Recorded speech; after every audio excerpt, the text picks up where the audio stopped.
Hello everyone. Today's topic is exception of the law of demand or can the demand curve go downward. ठीक है, आज हम ये discuss करेंगे।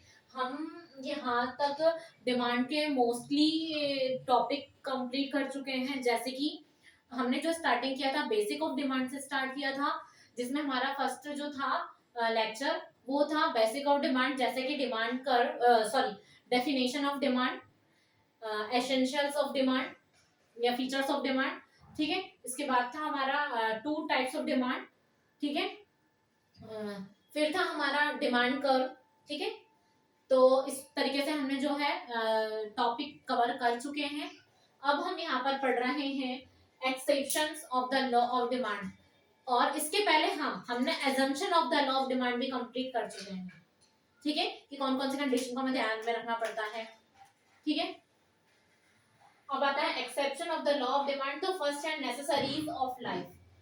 Necessaries of life में क्या होता है? नेसेसरीज ऑफ लाइफ मतलब ये होता है लाइक मेडिसिन। मेडिसिन एग्जांपल में लिख देती हूँ यहाँ पर, मेडिसिन।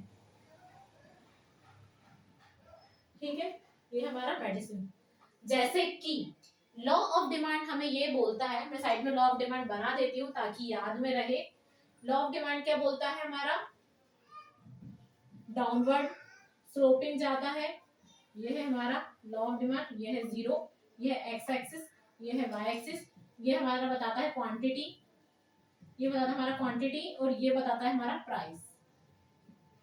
ठीक है, अब देखो लॉ ऑफ डिमांड बोलता है प्राइस बढ़ती है तो क्वांटिटी ऑफ डिमांड कम हो जाती है, और प्राइस कम होती है तो क्वांटिटी ऑफ डिमांड बढ़ जाती है। ये हमारा लॉ ऑफ डिमांड बताता है कि जब भी प्राइस बढ़ेगी तो क्वांटिटी ऑफ डिमांड कम हो जाएगी, लेकिन जब भी प्राइस कम होगी तो क्वांटिटी ऑफ डिमांड बढ़ जाएगी। ठीक है, ये हमारा बोलता है लॉ ऑफ डिमांड। और इसी कारण से जो डिमांड कर्व है वो हमारा जाता है downward sloping to the right. ठीक है, इतना सभी को क्लियर है? क्योंकि मैं इसके पहले भी 4-5 वीडियो में बहुत ज्यादा पोस्टमार्टम करके समझा चुकी हूँ। ठीक है, अब देखो हमारे यहाँ पर एक्सेप्शन देखते हैं हम। Necessaries of life.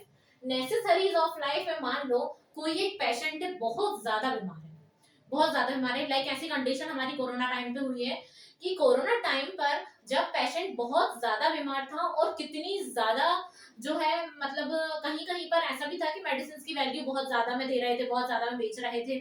Like fruits भी कुछ महंगे हो चुके थे। तो मतलब ये कि अगर पेशेंट को जिस चीज की जरूरत है वो बेचारा मरने ही वाला है और उसको मेडिसिन चाहिए, बहुत जरूरी है मेडिसिन, तो वहां पर हम पैसे को नहीं देखेंगे कि मेडिसिन कितने में आ रही है, हम देखेंगे कि कितनी महंगी है। अगर कोई भी मेडिसिन है, कोई भी इंजेक्शन है, वो अगर 10 रुपए का है और 40 रुपए में मिल रहा है तो हम वहां पे खरीद लेंगे आंख बंद करके, क्योंकि हमारे लिए पेशेंट ज्यादा इंपॉर्टेंट है, ना कि पैसा, है ना? ठीक है, तो यहाँ पर क्या है, लॉ ऑफ डिमांड जो है ब्रेक हो जाता है। मतलब अगर प्राइस ज्यादा है तो भी क्वांटिटी मतलब हम लेंगे, मतलब हमारा जो परचेजिंग पावर है वो हम लेंगे ही लेंगे। मतलब कि यहाँ पर जब मेडिसिन की बात आ रही है तो प्राइस कितनी ज्यादा बढ़ गई, लेकिन हमारे लिए पेशेंट बहुत ज्यादा इंपॉर्टेंट है, तो हम प्राइस बढ़ने के बाद भी उस चीज को खरीदेंगे। तो यहाँ पर लॉ ऑफ डिमांड की कंडीशन फॉलो नहीं होती। ठीक है, समझ में आया? यहाँ पर लॉ ऑफ डिमांड की कंडीशन फॉलो नहीं होगी। ठीक है, यहाँ पर कितना भी ज्यादा प्राइस मेडिसिन की प्राइस बढ़ जाए, हम उसको वहां पर लेंगे ही लेंगे। ठीक है, फिर सोशल स्टेटस सिंबल। समाज में कभी कभी ऐसा हो जाता है कि हमें वहां पर ज्यादा खर्च करना पड़ता है, या फिर कोई कोई फंक्शन होता है कास्ट का तो हमें वहां पर पैसे देने पड़ते हैं। तो वहां पर हम हमारी रेपुटेशन को देखते हैं कि अगर हमने ऐसा नहीं किया तो हमारी समाज में क्या इज्जत रह जाएगी। तो वहां पर सोशल स्टेटस सिंबल का मतलब ये होता है कि समाज को देखते हुए वहां पर अगर प्राइस ज्यादा भी है तो भी हमें वहां पर एक्सपेंस करना पड़ता है। तो यहाँ पर लॉ ऑफ डिमांड फॉलो नहीं होता। ठीक है, यहाँ पर भी क्या होता है, लॉ ऑफ डिमांड ब्रेक होता है। ठीक है, लॉ ऑफ डिमांड क्या होता है, ब्रेक हो जाता है। फिर है प्रीशियस स्टोर्स। प्रीशियस स्टोर्स में आता है लाइक डायमंड। ठीक है, तो यहाँ पर क्या होता है, ये इसकी प्राइस कितनी भी बढ़ जाए इसकी डिमांड हमेशा ही बढ़ी होगी। ठीक है, प्राइस बढ़ने के बाद भी इसकी डिमांड ज्यादा ही होती है। ठीक है, डायमंड, गोल्ड, सिल्वर, ये सारी चीजें, इसमें क्या होता है, प्राइस कितनी भी बढ़ जाए तो भी कंज्यूमर इनको खरीदेगा ही खरीदेगा। फिर आता है expected change in price in future, मतलब कोई भी ऐसा गुड्स है जिसकी प्राइस इन फ्यूचर बढ़ने वाली है। ठीक है, इन फ्यूचर प्राइस बढ़ने वाली है तो उसकी डिमांड अभी क्या हो जाएगी, बढ़ जाएगी।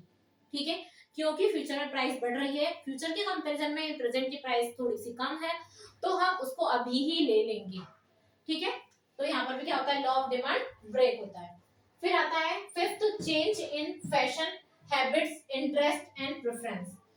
कोई भी चीज ऐसी है जो फैशन में चल रही है, ठीक है, कोई भी चीज ऐसी है जो फैशन में चल रही है, तो उसकी प्राइस कितनी भी बढ़ जाए तो भी कस्टमर उसको लेगा ही लेगा, क्योंकि वो फैशन में है। ठीक है, लेकिन अगर वही चीज की फैशन चले जाए, उसकी प्राइस कितनी भी कम हो जाए तो भी कस्टमर उसको नहीं पूछते हैं, क्योंकि उसकी फैशन ही नहीं है। लेकिन जिस चीज की फैशन है, फॉर एग्जाम्पल हम कपड़े ही देख लें कि जिन कपड़ों का फैशन अभी चल रहा है और उसकी प्राइस कितनी भी बढ़ जाए तब भी हम उसको खरीदेंगे, क्योंकि वो फैशन में है। ठीक है, तो change in fashion habits interest and preference, या हैबिट, जिम, फॉर एग्जाम्पल के लिए ले लो जिम। जिम के जो जिम अगर कोई व्यक्ति जाता है, उसकी पहले थी जो फीस थी वो 500 रुपए थी, लेकिन मान लो अब 1000 रुपए हो गई, तो वो जाएगा ही जाएगा। क्यों? क्योंकि उसकी हैबिट है। ठीक है, कुछ भी अगर हमारी हैबिट है तो हम उस काम को करेंगे, भले ही कितनी ही प्राइस उसकी इंक्रीज हो जाए। फैशन, हैबिट, इंटरेस्ट, कोई भी चीज का, किसी भी पर्सन का किसी चीज में इंटरेस्ट है और उसकी प्राइस कितनी भी बढ़ जाएगी तो भी उसको प्रेफर करेगा, क्योंकि वो उसमें इंटरेस्ट रखते हैं। ठीक है, या प्रेफरेंस, कोई भी व्यक्ति किसी चीज को प्रेफरेंस देता है, किसी गुड्स को प्रेफरेंस देते हैं, तो उसकी प्राइस कितनी भी बढ़ जाए तो भी वो उसको इग्नोर नहीं करेंगे, परचेज करेंगे। फिर आता है extra ordinary situation. Extra ordinary situation में प्रेजेंट सभी ने अभी कंडीशन देखी हुई है, कोरोना की कंडीशन। ठीक है, क्या है, कोरोना की कंडीशन। कोरोना की कंडीशन में क्या था, हर चीज कितनी महंगी महंगी होकर मिल रही थी। एक्स्ट्रा ऑर्डिनरी सिचुएशन में आता है जैसे बाढ़ आ गई, तूफान आ गई, जैसे अभी इन प्रेजेंट का एग्जांपल है तो कोरोना आ गया था। तो इस कंडीशन में कितनी भी प्राइस बढ़ जाए, किराने का सामान कितना महंगा हो गया था तब भी उसको लिया हमने, है ना। तो यहाँ पर कितनी भी प्राइस बढ़ जाए तब भी कस्टमर उसको लेंगे ही लेंगे, क्योंकि उन्हें बहुत ज्यादा जरूरत है। ठीक है, तो exception of the law of demand में क्या था, नेसेसरीज ऑफ लाइफ, जैसे कि मेडिसिन, मेडिसिन की वैल्यू कितनी, मेडिसिन की प्राइस कितनी भी बढ़ जाए तो भी कस्टमर, तो भी पेशेंट को देना ही पड़ेगा, तो वो झक मार के उसको लेंगे ही लेंगे। तो यहाँ पर लॉ ऑफ डिमांड ब्रेक हो जाता है। सोशल स्टेटस सिंबल, समाज में इज्जत का सवाल बोलते हैं ना, समाज में रेपुटेशन का सवाल है, तो वहां पर भी ये लॉ ऑफ डिमांड ब्रेक हो जाता है। फिर आता है प्रीशियस स्टोर्स। प्रीशियस स्टोर्स मतलब डायमंड, सिल्वर, गोल्ड, इस इनकी वैल्यू कितनी भी बढ़ जाए इनकी डिमांड कभी कम नहीं होती है ना। तो प्रीशियस स्टोर्स में भी क्या होता है, इनकी प्राइस कितनी बढ़ जाए डिमांड कभी कम नहीं होती है ना। तो ये भी क्या होता है, यहाँ पर लॉ ऑफ डिमांड ब्रेक हो जाता है। फिर आता है expected change in price in future. Future में किसी भी गुड्स की प्राइस बढ़ने वाली है तो उसकी वैल्यू अभी बढ़ जाएगी।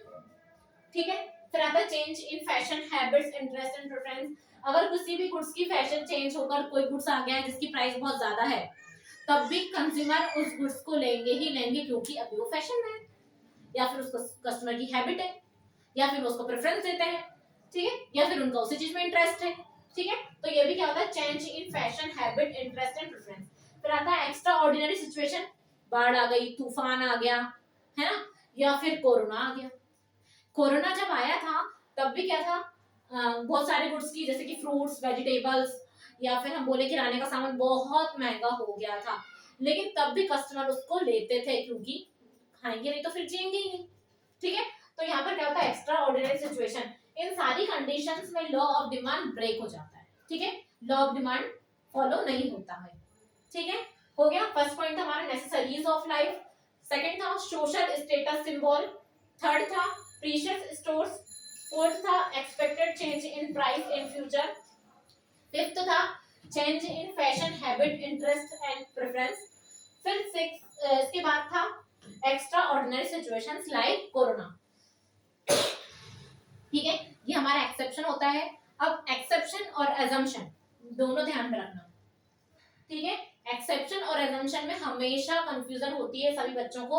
एक्सेप्शन में क्या हो जाता है, हमारा लॉ ऑफ डिमांड ब्रेक हो जाता है, ठीक है। और एजम्पशन में वो होता है कि हमें हमेशा जो कंडीशन है उसके अकॉर्डिंग, हमारे लॉ ऑफ डिमांड के अकॉर्डिंग वो कंडीशंस होती है एजम्पशंस वाली, कि मतलब बहुत सारी चीजें जो है अनचेंज रहेंगी, फैशन में चेंज नहीं होगा, डिमांड में चेंज नहीं होगा, इनकम में चेंज नहीं होगा, वहां पर सारी कंडीशन सब्स्टिट्यूट नहीं होगा गुड्स का, तो वो सारी चीजें वहां पर अनचेंज होती हैं, फिक्स्ड होती हैं, ठीक है। लेकिन यहाँ पर क्या होता है, लॉ ऑफ डिमांड ब्रेक हो जाता है, तो ये है हमारा exception of the law of demand, ठीक है। और डिमांड कर्व हमेशा कैसा जाता है, डाउनवर्ड जाता है।